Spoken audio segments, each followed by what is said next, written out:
주간 꾸레! 답답합니다. 답답해요. 대체 뭘 하고 있는 겁니까? 라포르타 회장, 데쿠 단장, 대체 뭐 하고 있었어요? 결국 바르셀로나는 니코 윌리엄스 영입에 실패했습니다. 물론 바르셀로나는 이번 여름에 파우 빅토르와 다니 올모 영입에 성공을 했죠. 하지만은 바르셀로나 과연 이적 시장에서 정확한 계획이 있었나요? 저는 없다고 봅니다. 왜냐면 이적 시장 열리기 전에 바르셀로나는 왼쪽 윙어와 피보테 영입이 가장 중요하다고 이야기했어요. 지금 왼쪽 윙어 영입했습니까? 아니요. 피보테 영입했습니까? 아니요. 파우 빅토르와 다니 올모의 영입이 매우 좋은 영입인 건 인정합니다. 하지만 팀의 사정에 맞게 영입을 해야 될 거 아니에요. 계획적으로 영입을 해야 될 거 아닙니까? 체계적으로 영입을 해야 되는 거 아니에요? 근데 지금 뭐 하고 있는 거예요? 옆 동네 마드리드에서는 레알이 음바페 영입했어요. 아틀레티코 마드리드가 약 2억 유로 쓴답니다.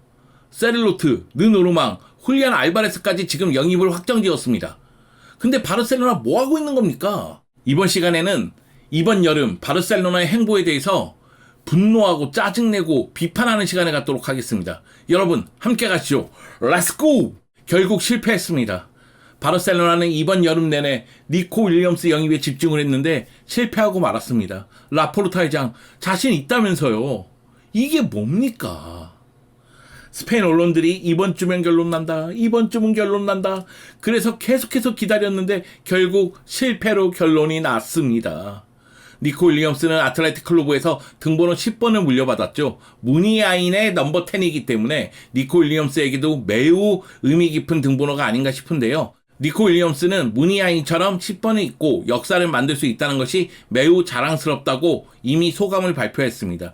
아틀레틱 클루브도 니코 윌리엄스의 등번호 10번 유니폼을 판매하고 있어요. 이 이야기는 뭐냐? 바르셀로나가 결국은 지지부진하다가 니코 윌리엄스를 놓쳤다는 이야기입니다. 이렇게 니코 윌리엄스 영입에 실패를 했기 때문에 바르셀로나는 새로운 왼쪽 윙어를 찾을 수밖에 없는 상황이 됐죠. 스페인 언론들은 리버풀의 루이스 디아스, 바이에른 뮌헨의 킹슬리 코망, AC 밀란의 하파엘 레앙 등을 언급하고 있고요. 일부 언론은 유벤투스의 키에사도 언급하고 있습니다. 이 중에서 바르셀로나의 가장 1순위는 리버풀의 루이스 디아스라고 하죠. 5,800만 유로라면 충분히 영입할 수 있다는 보도가 나왔는데요. 루이스 디아스가 영입이 된다면 바르셀로나 입장에서는 나쁘지 않은 영입이라는 생각은 좀 들어요. 그런데 킹슬리 코망 같은 경우에는 부상이 너무 잦잖아요. 그렇기 때문에 킹슬리 코망 영입은 위험 요소가 존재한다는 생각이 들고요. 키에사 같은 경우에도 부상이 너무 작기 때문에 위험 요소가 크다는 생각이 듭니다. 여기다가 하파엘 레앙 같은 경우에는 AC 밀란에 대한 충성심이 강하기 때문에 과연 바르셀로나로 이적할 것인가 여기에 의문이 있거든요. 그런 측면에서 봤을 때는 이제 루이스 디아스에게 집중할 수밖에 없는 상황이 됐는데 상황이 이러다 보니까 리버풀 입장에서는 루이스 디아스의 이적료를 더 올릴 수도 있는 상황입니다. 제가 생각하기에는 루이스 디아스 영입 쉽지 않을 것으로 보입니다. 물론 파우 빅토르와 다니 올모를 왼쪽 윙어로 활용할 수도 있죠. 다니 올모를 영입하는 데 성공을 했기 때문에 다니 올모를 어떻게 쓸지에 대해서는 고민을 해봐야 됩니다. 다니 올모 이적료에 대해서 4,700만 유로 플러스 알파란 얘기도 있고요. 5,500만 유로 플러스 알파란 얘기도 있습니다. 계약 기간은 6년인데요. 타이틀 및 경기의 60% 출전 보장 조항이 있었다고 합니다. 바이아웃 금액은 5억 유로로 책정이 됐고요. 지난 시즌 라이프치히에서 25경기 출전해서 8골 5개의 도움을 기록했고 유로 2024에서 활약이 눈부셨잖아요. 워낙에 공격형 미드필더로서 박스 안쪽으로 직접적으로 타격해서 골을 넣는 능력을 보여줬기 때문에 아마 이런 부분 때문에 바르셀로나가 관심을 가지지 않았나라는 생각이 들고 또 하나는 다니 올모가 라마시아 출신이잖아요. 그렇기 때문에 바르셀로나 입장에서는 다니 올모를 영입해서 이선 공격력을 높이고자 생각을 했던 것으로 보입니다. 다니 올모 인터뷰를 보면은 나는 가능한 모든 타이틀을 차지하기 위해 왔다. 꿈이 이루어진 것 같아 정말 기쁘다. 집으로 돌아오기를 바랐고 이곳에서 시작할 모든 것들이 정말 기대된다. 나를 데려오겠다는 바르셀로나의 결의를 소중히 여겨야 한다. 그들이 나를 사랑한다는 것이 자랑스럽다고 이야기를 했습니다. 그러면서 바르셀로나에 대한 충성심, 애정, 그리고 우승에 대한 의지, 열망을 보여줬습니다. 다니 올모는 바르셀로나에 너무나 잘 어울린다고 생각을 하고 바르셀로나에서도 매우 잘할 거라고 생각을 합니다. 한지 플릭 감독이 4-2-3-1 포메이션을 가동하잖아요.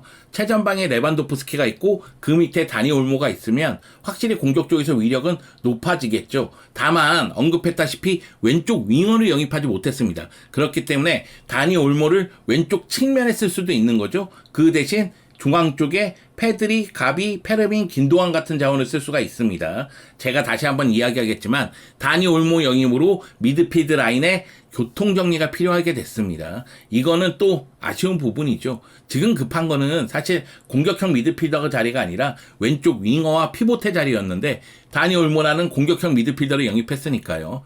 일단 다니 올모는 중앙에서 뛸 가능성이 큽니다. 중앙에서 132경기 선발 출전해서 34골 31개의 도움을 했기 때문에 중앙 쪽에서의 위력을 더 발휘하거든요. 물론 이제 왼쪽 윙어로도 출전 기회를 잡을 수 있겠죠. 왼쪽 윙어를 뛸 때에는 43경기 출전해서 14골 15개의 도움을 기록했습니다. 개인적으로 생각했을 때 다니 올모는 중앙 쪽에서 많이 뛸 것으로 보이고요. 그 대신 왼쪽 측면은 다른 선수가 책임질 것으로 보이는데 왼쪽 측면 새로운 선수를 영입하지 못한다면은 하피냐가 정리가 안 된다면 하피냐가 왼쪽 측면에 위치하거나 또는 가비가 부상해서 돌아온다면 가비가 왼쪽 측면에 위치할 것으로 보입니다. 사실 한지 플릭 감독이 선수 기용을 어떻게 할지는 지금 이 순간 예측하기는 좀 어렵다고 생각합니다. 시즌이 시작하고 나서 경기를 보면서 판단해야 될 것으로 보이는데 다니 올모 관련해서 중요한 거는 다니 올모에게 적합한 포지션은 왼쪽 윙어보다는 중앙 공격형 미드필더라는 사실이죠. 그렇기 때문에 답답한 거예요. 제가 계속해서 바르셀로나가 이번 이적 시장에서 체계적으로 계획적으로 움직였냐? 이런 부분에 대해서 의문을 던지고 있잖아요. 어쩔 수가 없습니다. 다시 한번 말씀드리지만은 바르셀로나는 이적 시장 열리기 전부터 왼쪽 윙어와 피보테를 영입해야 된다는 이야기가 있었고 여기가 우선적으로 이루어져야 되는 부분이었어요. 그런데 왼쪽 윙어로 낙점한 니코 영입에는 실패를 했습니다. 그리고 피보테는 자체적으로 해결한다는 이야기가 나오고 있습니다. 즉 우선적으로 해결돼야 되는 포지션이 해결이 안 된 거예요. 그리고 선택한 건 파우 빅토르와 다니 올모예요. 파우 빅토르야 프리시즌에 보여준 득점력, 여기다가 최전방 측면 모두 소화가 가능하다는 점, 그렇기 때문에 로테이션 멤버로 충분히 효과를 발휘하죠. 그런데 다니 올모는 선발 자원이란 말입니다. 그런데 다니 올모는 왼쪽보다는 중앙에서 잘해요. 그러면 왼쪽 윙어는 누굴 둘 거예요? 피보테는 누굴 활용할 겁니까? 여기다가 다니 올모를 영입함으로 인해서 미드필더들의 교통정리도 필요해요. 저는 개인적으로 이번 시즌이야말로 페르민에게 기회를 많이 줘야 된다고 생각했습니다. 페르민이 올림픽에서 한 활약을 보세요. 올림픽에서 금메달 따고 돌아왔잖아요. 근데 그런 활약을 펼치면 어린 선수는 한 단계 발전합니다. 올림픽에서 보여준 득점력을 생각했을 때 페르민에게 기회를 주면서 페르민을 키울 필요성이 있었거든요. 그리고 어차피 공격형 미드필더 자리에는 가비, 페드리, 긴도안 모두 뛸 수가 있단 말이에요. 그리고 프리시즌에 보여준 파블로 토레의 활약을 봤을 때는 파블로 토레도 기회를 받을 수 있는 자격이 있음을 입증했습니다. 하지만 다니 올모가 영입되면서 페르민은 출전 기회를 많이 받기는 좀 어려워졌죠. 파블로 토레는 제가 생각하기에는 또다시 인대 갈 가능성이 높아졌다고 생각해요. 그런 측면에서 봤을 때는 이건 대체 뭐야 이런 생각이 드는 거예요. 왼쪽 윙어, 피보테, 영입이 안 된 가운데 다니 올모, 파우 빅토르, 물론 두 선수 좋다니까요.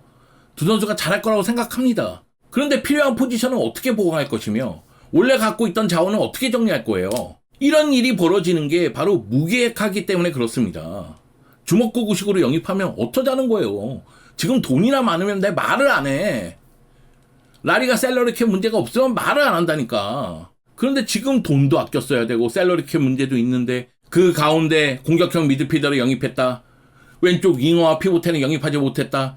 그리고 다가오는 주말에 2024-25 시즌 라리가가 개막한다. 으아, 진짜 미치겠다. 나 진짜 답답하다. 나 진짜 화가 난다. 이게 뭡니까? 이게 뭐 하자는 거예요? 데쿠 단장, 뭐 하자는 겁니까? 정말 산으로 가는 것이 아닌가 걱정이 됩니다. 물론 이적 시장 마지막 날에 정말로 환상적인 영입이 이루어지면 지금 이 영상은 박제가 되겠죠. 야, 송영주 또 오지랖 떨더니 또 설레발 떨더니만 이렇게 데코가 잘하는 걸 왜 그냥 비판하고 짜증내고 화를 내냐 이럴 수도 있겠죠. 하지만 지금 돌아가는 상황을 봐서는 답답할 수밖에 없습니다. 자, 언급했다시피 왼쪽 윙어는 영입한다 할지라도 피보테는 어떡할 겁니까? 더용의 파트너는 카사도입니까? 또는 갑입니까? 패들입니까? 긴도안입니까? 여기다가 측면 수비도 보강해야 될 거 아니에요. 지금 갈 길이 멉니다. 지금 영입 얘기만 하더라도 화와 분노가 치밀는데 정리는 어떻게 할 겁니까? 훌리안 아라오가 본모스로 간다 할지라도 렁글레, 빅토르 오케, 안수파티, 페란 토레스 이런 선수들은 어떻게 정리할 거예요? 그리고 지금 이 순간 정리 대상은 정리가 되어 있습니까? 나는 모르겠다. 나는 라포르타의 마음과 데코의 생각을 알 수가 없다. 답답합니다. 답답해요. 속에서 천불이 나네. 이러다 나 살 빠지겠어.